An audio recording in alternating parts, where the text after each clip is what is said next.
War in Ukraine. Well, at least that's what they're wanting. Okay, they still haven't talked. The U.S. we're talking about. The U.S. still hasn't made any sort of substantial contact with Russia in order to figure out what the fuck is going on. But they know. They know because just take a look here. Okay, because Biden said I'm canceling my trip to Delaware, and then what happened there? Didn't talk to Putin. Okay, Kamala, who fucking knows? Has she even come back from Munich? Because she was supposed to be discussing Russia and Ukraine from Germany because reasons why. And then you have the two state or Secretary of States. Okay, you had Blinken here. He was supposed to be talking to Lavrov, and then he's like, "No, we're not because you guys are gonna start invading Ukraine. So I already know what you guys are doing. So why would I bother talking to you? I don't know. How about communication?" How about opening those lines of communication before shit starts to boil over? Nah, fuck it. We're going to start sending in troops, okay? So, obviously, if the Secretary of State doesn't want to do fuck all about this, Congress is like, hey, can you go ahead and, pass this shit through Congress before you start deploying troops? And what was Biden's excuse? Nah, fuck it. I'm just going to send over troops because I know better than all of you. Biden orders more U.S. troops to Eastern Europe as Russia evacuates embassy. Yup, he already sent over 3,000 troops to help with NATO because reasons.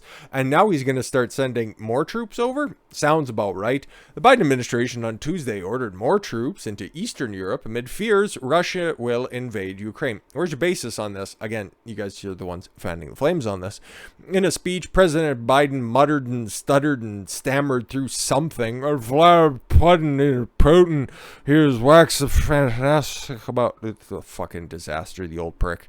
Said he would send American troops already based in Europe to the Baltic states of Estonia, Latvia, and Lithuania. In case Putin wants to go into those places. No, he just wants to go into the two separatist regions that have already broken away from Ukraine. Okay, he hasn't said that he's going to be going any further, but whatever. Okay, you obviously know better. You have far greater intel, which again, you're trying to say, oh, the invasion is going to be happening in the next 48 hours. I feel like 48 hours has been the invasion timeline for at least 3 weeks at this point. Whatever. Biden directed Secretary of Defense Lloyd Austin to move forces within the United States or the U.S. European Command Area. Why is that even a thing? Area of operations to the Baltic republics, Poland, and Ukraine's southeastern flank, said the Department of Defense, who's also busy scattering National Guard's troops to Washington, D.C. to help with the incoming truckers and won't be letting them honk very loud. Those forces will move within a week. Oh, but invasion's supposed to be happening in the next 48 hours. Trust us, we know. Whatever. Specifically, the DOD ordered an infantry battalion task force of about 800 soldiers to deploy from Italy to the Baltic regions and also approved the movement of up to 8 F-35 Lightning II aircrafts from Germany to operating locations on NATO's eastern flank. Austin ordered some 8,500 U.S. service members to be on heightened state of readiness if NATO activates its rapid action forces. Again, dude, this has nothing to do with the United States, and this is just a totally astroturfed, quote-unquote, conflict. About 20 AH-64 Apache attack helicopters will deploy from Germany to the Baltic states, while 12 Apaches will move from Greece to Poland. You know what? If you were smart about managing your resources, you'd have a whole bunch of equipment that you could move from, I don't know, Afghanistan, but maybe if you ask the Taliban nicely, they might return some of it. These additional personnel are being repositioned to reassure our NATO allies, deter any potential aggression against NATO member states like not Ukraine. Okay. And train with host and nation forces. DOD officials said that in a written statement, according to the release, all forces are under the command of Air Force General Todd with only 1D Walters, the command of U.S. European Command. Overall, there are about 90,000 U.S. troops stationed across Europe, which again, if Trump would have had his second consecutive term, those forces would have been kind of tuned down a little bit, but also this conflict wouldn't be going on anyways, but whatever. So what's Putin doing with all this stuff? Okay, what's he doing with all of this information? It's like, oh, I'm not planning to go into Ukraine, but if you guys keep telling me I'm going into Ukraine, I might be going into Ukraine. I'm not entirely sure what his motivations are or what he's ultimately going to be doing. I hope that there's no full-scale war, because it seems like all of these heads of state in the Western world are hell-bent on defending a small country in Eastern Europe for reasons, because they all have different disasters to try to obfuscate from. You got Boris Johnson sending over more troops as well. Just stop looking at my Partygate situation. Nobody needs to be looking at that. No. And then Biden, well, we don't have enough time to list everything that he's fucked up. And Trudeau, Emergencies Act. Oh, but I've repealed it now, eh? Don't need to be looking any further into that, huh? Sending over more troops or help, or I don't know, fucking a couple of beavers on canoes, whatever the shit he's going to be doing. Oh, we'll send some people up to Alaska, eh? And don't worry about that. We'll pass, stock everybody with some of those seized 18-wheelers that we took from those truckers in Ottawa, huh? But when it seems like the whole world is against you, you might as well fight back a little bit, because again, okay, at this point in time, for Putin, okay, let's just play this out. It's like he goes into Ukraine, okay, it sparks a full-scale war. Who's got his back on this one? China? Okay, yeah, that's pretty bad, okay? But have you seen all of the economic reports coming out of China? The fact that their local infrastructure is being held together with their own quality bandages and tape. It's pretty fucking poor over there. So even the mighty Chinese or CCP forces ain't gonna be able to provide much support on that one. They're too busy trying to repel off and do some of their own annexation. And Iran, watch the Taliban fly some of that U.S. equipment 30 feet before it crashes into the ground. And I don't know, maybe hang somebody's co-pilot out of a Black Hawk helicopter. Like, it won't end well. And that's why this is just a heightened sense of heightened state of emergency. Oh my God, fear, oh, impending doom, we're heading back to war. This is why this is just a big fucking smokescreen. Stop looking at any of the problems domestically. No, we got some world building to do, but now it's all good because there's a blue guy in the White House, right? Cool. But yeah, no, back to what Putin's actually saying now. Now it seems like the whole world is against him. And it's not like I'm some Putin simp or anything like that. I could give a fuck. It just, none of this shit is really lining up. Russia responds to Biden's sanctions. Sanctions, yeah, sure. His vague threats that you can't bank with us. It's like, cool, you guys are broke anyways. Fuck off. Claims U.S. citizens will feel the consequences. Yep, because those are the only people who are actually affected by these sanctions, by the way. The citizens of the countries. Not the leaders themselves. No, they're all fine, okay? Like, sanctions against the United States ain't gonna affect Biden. Ain't gonna affect Congress. Ain't gonna affect any of the decision makers to send somebody else's kids over to theoretically die in a conflict that you guys just make up out of fucking thin air. They're gonna be fine. They still ain't gonna miss a paycheck or anything like that. They're gonna be able to afford the $3 or $4 a gallon gas, whatever the hell, more expensive than what it is right now. But let's get to what the Russians are actually saying. Anatoly Antonov, that is a Russian-ass Russian name. Russia's ambassador to the United States claimed that Americans would feel the consequences of White House sanctions against Russia for Moscow's decision to recognize two eastern Ukrainian regions as independent. In a speech on February 22nd, the president said he would sanction two state-owned banks, including one that services the Russian military as well as elites close to President Putin. That also just sounds kind of spiteful, but whatever. I'm sure they have multiple other banking accounts that they can delve into as well, so whatever. And the country's sovereign debt. Oh my God. Earlier, German Chancellor Olaf Scholz said the country would suspend its agreement with Russia to use the Nord Stream 2 pipeline. Yeah, that's fucking smart. After Biden, in one of his first actions, kneecapped the natural gas and just the natural resource industry domestically, okay, relied basically exclusively on OPEC. And who's the biggest supplier of that? Russia.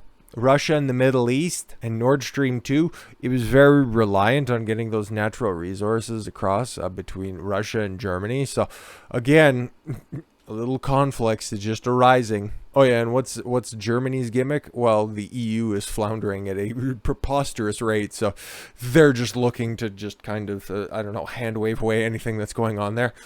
Antonov, in a social media post, said the U.S. sanctions cannot solve a thing. It is hard to imagine that there is a person in Washington who expects Russia to revise its foreign policy under the threat of restrictions, he wrote. I don't remember a single day when our country lived without any restrictions from the Western world. We have learned to work in such conditions and not only to survive, but also to develop our state. Yeah, pretty much. In comments to state-run Russian media, Antonov claimed the sanctions would strongly hit a global financial and energy markets, and that ordinary citizens will feel the consequences. Seems, yeah, just about dead on, actually. And in fact, specifically talking about the Nord Stream 2 pipeline, Russia's ex-president, by the way, sees gas prices more than doubling after Nord Stream 2 freeze. Because that is like the central pipeline, okay? The development of that pipeline was essential to making sure that OPEC has the important resources it needs in order to supply the world with natural resources. And you stop that all of a sudden, and normal people are going to start to feel the squeeze for reasons that we'll detail in the future in other videos, because otherwise describing all of that shit would take far too fucking long.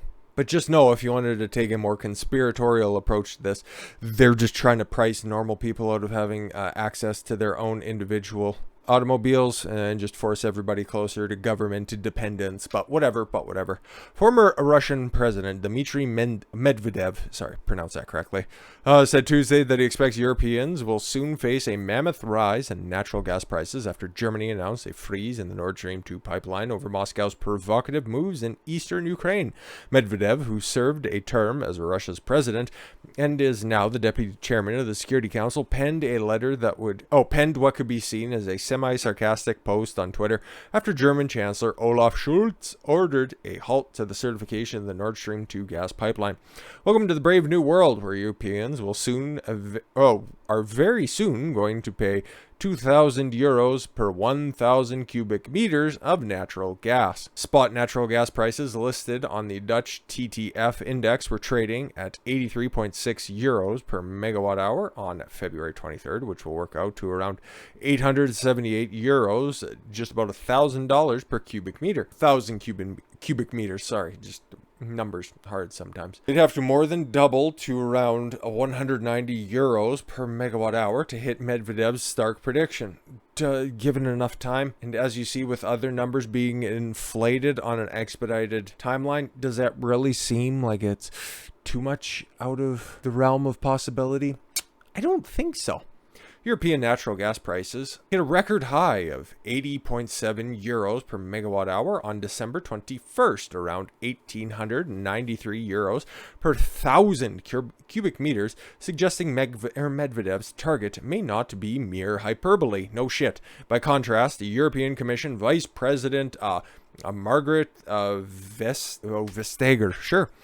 said on Wednesday that she believes halting Nord Stream 2 certification would have no impact on prices. Sure, bitch. There is no gas in the Nord Stream 2 pipeline. What has been stopped to the approval of the Nord Stream 2 pipeline that it needs in order to get into operation, which means stopping the approval process can have no effect on gas prices. Wow. Okay, honey, let me break this down for you. I know that this is just the PR spin on shit, and it's like, don't worry, that thing that we're going to be needing in order for us to properly fulfill the new increase on the demands for natural resources, it's not even an option. It's not even optional anyways, and don't mind the fact that numbers just keep going up further, and that we were all basically banking on the completion of this pipeline in order to just stem the rising tides when it comes to the seemingly never-ending price hikes. No, definitely don't look at that. Don't look at the man behind the curtain. Unfucking believable. But this is what you get from these globalist types everywhere. And that's why the European Union types are putting on this big front, like UK leaders, Canadian leaders, US leaders, and speaking of US leaders, just like everything else Biden does, his handling of Ukraine and Russia is also a colossal fucking failure. Biden's approval rating on a Russia-Ukraine conflict is underwater, not by a little, but by a lot. Wednesday, Politico morning consult poll revealed. Yeah, so this isn't some far-right publication. No, this is Politico. Okay. Just 40% of voters approved of Biden's management of the conflict, while 45% disapproved, including 35% who strongly disapproved. Overall, the handling of Biden Biden a negative approval rating, 44 to 53%. A majority, 58 to 28%, of respondents also indicated they would find Biden responsible if the Russian-Ukrainian conflict increases American gas prices. Yeah, well, it will. Okay, halting Nord Stream 2 is a big fucking thing. And you probably already see just the little ticking up of prices. So you just wait until what, May long weekend, Memorial Day long weekend. You'll feel the pinch right then. That's when you'll start to notice. And then over the summer, it's only going to get worse. This is all squarely a creation of Biden's doing. Okay, we haven't seen a fucking thing. We haven't seen any sort of information that would lead us to believe that Putin actually wants to re-annex Ukraine. Okay, he said that, yeah, the fall of the Soviet Union led to the creation or the re-establishment. He said creation of Ukraine, but whatever, it was probably taken out of context. But yeah, before the fall of the Soviet Union, Ukraine was a part of the Union and acted like a province or a state within it. So whatever, if that's all you're going on, I don't know what the fuck you're doing, dude. But that was from a statement from yesterday. So all of this stuff, all of this supposed conflict has been fomenting in the background for like a month now at this point. So yeah, there's a little blurb on the side there. European gas prices spiked 13 cents. Oh, by 13%. Okay, they just did, I don't know, grammar's hard sometimes. After Nord Stream 2 cancellation. So it's already starting to tick up. It's only been a day and it's only going to get worse from there. And again, what is this over exactly? But now we're going to shift gears. We're going to talk about something completely different up next. Too much politics shit. We need to lighten it up around here. With that said, thank you all very much for the gift of your time. I've been Don Consuelo. Why don't you follow your gut and get after it. Take care, everyone.